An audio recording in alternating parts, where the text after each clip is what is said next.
حضرت ذوالقرنین کا نام سکندر ہے. اللہ تعالیٰ نے ان کو تمام روئے زمین کی بادشاہی عطا فرمائی. جی ہاں، پوری دنیا پر ان کو بادشاہی ملی. یوں کہا جا سکتا ہے کہ پوری دنیا کا ایک چکر لگایا، مشرق سے لے کر مغرب تک دونوں دنیا کے کونوں کو انہوں نے وزٹ کیا.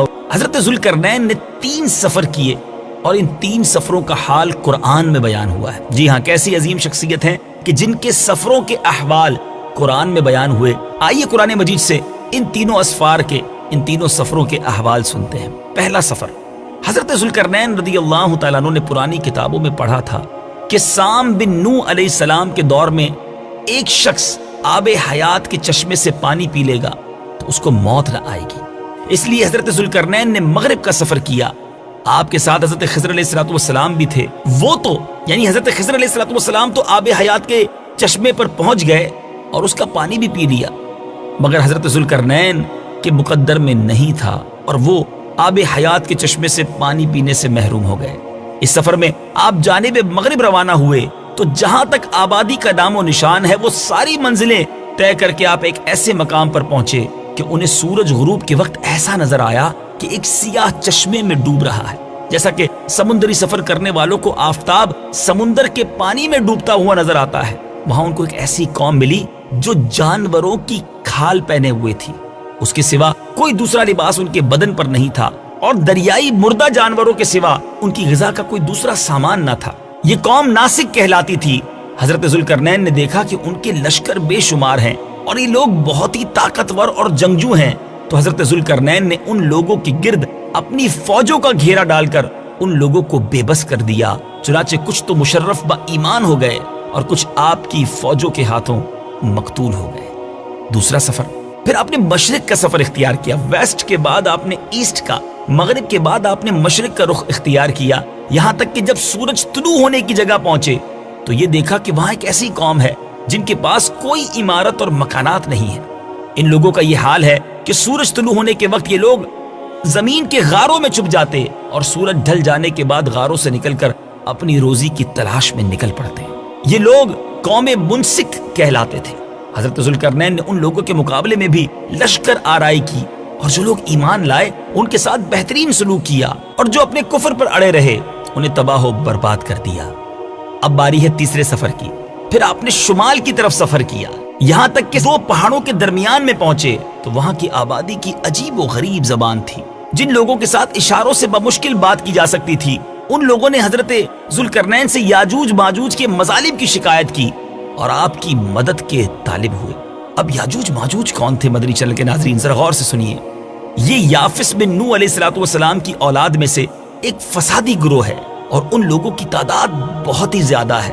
یہ لوگ بلا کے جنگجو، خوخار، بالکل ہی وحشی اور جنگلی ہیں جو بالکل جانوروں کی طرح رہتے ہیں. موسم ربیع میں یعنی بہار کے موسم میں یہ لوگ اپنے غاروں سے نکل کر تمام کھیتیاں اور سبزیاں کھا جاتے تھے اور خشک چیزوں کو لاد کر لے جاتے تھے. آدمیوں اور جنگلی جانوروں یہاں تک کہ سانپوں، بچھوؤں، گرگٹ اور چھوٹے بڑے جانور کھا جاتے تھے. حضرت ذوالقرنین سے وہاں کے لوگوں نے فریاد کی کہ آپ ہمیں یاجوج ماجوج کے شر اور ان کی ایذا رسانیوں سے، ان کی ان تکلیفوں سے ہمیں نجات دلائیے. اور اس کام کے عوض انہوں نے کچھ مال کی بھی پیشکش کی. تو حضرت ذوالقرنین رضی اللہ تعالیٰ عنہ نے فرمایا کہ مجھے تمہارے مال کی ضرورت نہیں ہے، اللہ تعالیٰ نے مجھے بہت کچھ دے رکھا ہے. اب ایسا کرو کہ تم لوگ جسمانی محنت سے میری مدد کرو. چنانچہ آپ نے دونوں پہاڑوں کے درمیان بنیاد کھدوائی. جب پانی نکل آیا تو اس پر پگھلائے ہوئے تانبے کے گارے سے پتھر جمائے گئے اور لوہے کے تختے نیچے اوپر چن کر ان کے درمیان میں لکڑی اور کوئلہ بھروا دیا اور اس میں آگ لگوا دی. اس طرح یہ دیوار پہاڑ کی بلندی تک اونچی کر دی گئی اور دونوں پہاڑوں کے درمیان کوئی ایسی جگہ نہ چھوڑی گئی. پھر پگھلایا ہوا تانبا دیوار میں پلا دیا گیا جو سب مل کر بہت ہی مضبوط، کانکریٹ جس کو کہتے ہیں نا، بہت ہی مضبوط اور مستحکم دیوار بن گئی. آپ کو معلوم ہے کہ وہ دیوار آج بھی قائم ہے. یاجوج ماجوج جس قوم کا ہم تذکرہ سن رہے ہیں وہ خطرناک قوم آج بھی موجود ہے. جی ہاں، ہزاروں سال اس واقعے کو گزر چکے ہیں. یہ دیوار بھی موجود ہے اور یاجوج و ماجوج بھی موجود ہیں. یہ دیوار کب ٹوٹے گی ذرا سنیے. حدیث پاک میں آتا ہے کہ یاجوج و ماجوج روزانہ اس دیوار کو توڑتے ہیں اور دن بھر جب محنت کرتے کرتے اس کو توڑنے کے قریب ہو جاتے ہیں تو تو ان میں سے کوئی کہتا ہے اب چلو باقی کل کو توڑیں گے۔ دوسرے دن جب وہ لوگ آتے ہیں تو خدا کے حکم سے وہ دیوار پہلے سے بھی زیادہ مضبوط ہو جاتی ہے۔ اب اس دیوار کے ٹوٹنے کا جب وقت آئے گا، قیامت سے پہلے جب وہ وقت آئے گا، تو ان میں سے کوئی کہے گا اب چلو انشاءاللہ کل اس دیوار کو توڑ ڈالیں گے۔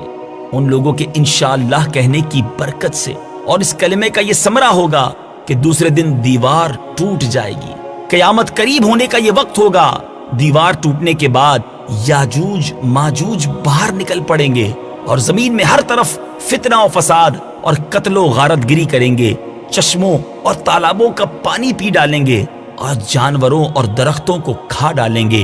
زمین پر ہر جگہ وہ پھیل جائیں گے، مگر مکہ مکرمہ، مدینہ طیبہ اور بیت المقدس، ان تینوں شہروں میں یہ داخل نہ ہو سکیں گے۔ پھر حضرت عیسیٰ علیہ السلام کی دعا سے ان لوگوں کی گردنوں میں کیڑے پیدا ہو جائیں گے اور یہ سب کے سب ہلاک ہو جائیں گے۔ اللہ تعالی ہم سب کو یاجوج و ماجوج کی فتنوں سے محفوظ فرمائے، ہم سب کے ایمانوں کی حفاظت فرمائے کہ قرآن مجید میں کیسی کیسی تاریخی باتیں ہیں۔ ہمیں قرآن کے واقعات پڑھنے کا وقت نہیں ہے۔ اگر قرآن پڑھیں، اس کی تفسیر پڑھیں تو نہ جانے کتنا سارا علم ہم حاصل کر سکتے ہیں۔ دنیا کی بہت ساری باتیں ہمیں معلوم ہیں، مگر اسلامک ہسٹری اور اسلامی واقعات ہمیں نہیں معلوم۔ آئیے نیت کرتے ہیں، قرآن پڑھیں گے بھی اور اس کو سمجھنے کی بھی کوشش کریں گے۔ الحمدللہ مکتبۃ المدینہ نے ہمارے لیے ایک بہت خوبصورت تحفہ صراط الجنان تفسیر قرآن کا عطا کیا ہے۔ آپ اسکرین پر بھی صراط الجنان کا ٹائٹل دیکھ رہے ہوں گے۔ یہ بہت شاندار تفسیر قرآن ہے اور بڑے آسان الفاظ میں موجود ہے۔ مکتبۃ المدینہ سے اسے حاصل کیجئے۔ آپ چاہیں تو اسے dawat-islami.net سے ڈاؤن لوڈ بھی کر سکتے ہیں۔ یاجوج و ماجوج کا یہ کہنا کہ انشاءاللہ کل آ کر دیوار توڑیں گے، تو انشاءاللہ کی برکت سے وہ دیوار بھی ٹوٹ جائے گی۔ اے میرے میٹھے اسلامی بھائیوں، ذرا غور کیجئے، انشاءاللہ جو ہے وہ کاموں کو پورا کروا دیتا ہے۔ بعض اوقات ہم کہتے ہیں میں کل آ جاؤں گا، میں شام 5 بجے پہنچ جاؤں گا، میں پرسوں یہ کام ضرور کر دوں گا۔ اگر اس کے ساتھ انشاءاللہ بھی شامل کر لیں تو انشاءاللہ خیریت سے پہنچ جائیں گے، خیریت سے کام پورا ہو جائے گا۔ اللہ کے نام کی برکت سے ہمارے کام میں آنے والی رکاوٹ جو ہے وہ دور ہو جائے گی۔ اللہ کرے دل میں اتر جائے میری بات۔ قرآن پاک کے ان قصوں کو نہ صرف خود سنیے بلکہ اس کی ویڈیو آڈیو کلپ حاصل کر کے اپنے دوست احباب کو، اپنے رشتہ داروں کو، دیگر اسلامی بھائیوں کو بھی فارورڈ کیجئے اور اس کی نیکیاں کمائیے۔ اللہ تعالیٰ مجھے بھی اور آپ کو بھی قرآن پاک سے سچی محبت عطا فرمائے اور قرآن پاک کے نور سے ہم سب کے دلوں کو منور فرمائے۔ صلو علی الحبیب صلی اللہ تعالی علی محمد صلی اللہ علیہ وسلم۔